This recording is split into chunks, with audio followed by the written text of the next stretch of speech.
দুপুর গড়িয়ে বিকেল, খাওয়া দাওয়ার পর্ব চুকিয়ে মার সঙ্গে কথা বলছিলাম ফোনে।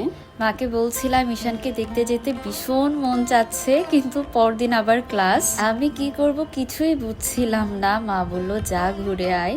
আর আমি না পুরো একটা মাস এত ওয়েট করেছি, আমি একদিনও দেখা করতে যাইনি, কেননা আমার গেলেই ওকে কোলে নিতে মন যাবে। তারপর ভাবলাম একটা ঘন্টার জন্য ঘুরে আসি, যেই ভাবা সেই কাজ, চলে গেলাম হুট করে একদম না বলে।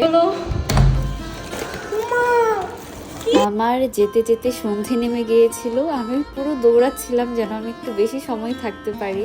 আর সন্ধেতে সবার সঙ্গে একসঙ্গে বসে চা খাওয়ার সময়টা আমি একদম মিস করতে চাচ্ছিলাম না।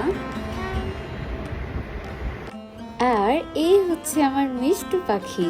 আর ঈশানকে কোলে নেব করে আমি যতটা এক্সাইটেড ছিলাম, সামনে থেকে আমি তো ভয়েই শেষ। আমি তো ওকে ঠিকভাবে কোলেই নিতে পারছিলাম না।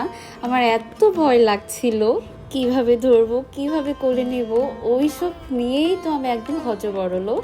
আর মিষ্টু মিষ্টু যে কি সুন্দরভাবে ওর ভাইকে জড়িয়ে রেখেছিল।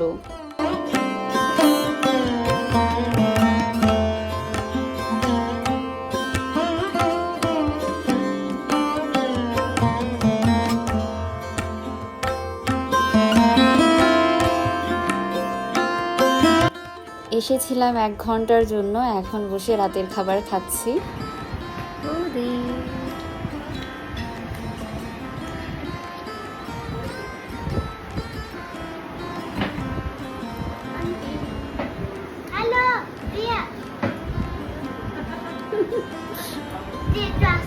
আমার আর ফেরা হলো না বরাবরের মতো, কোনো কিছুই নিয়ে আসিনি। এখন বড়দার টি শার্ট পরে বসে আছি। অনেকদিন পর অনেক গল্প করলাম, গল্প পর্ব শেষে এবার ঘুমোতে এলাম।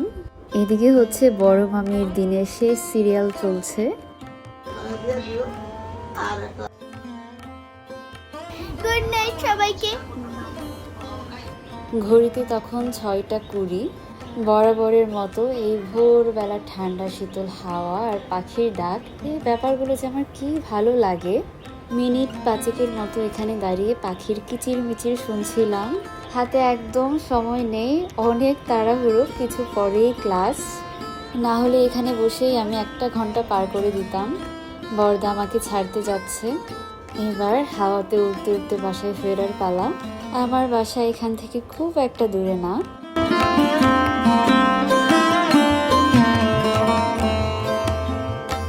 সাত সকালের এই ফাঁকা রাস্তাতে দেখতে দেখতেই চলে এলাম।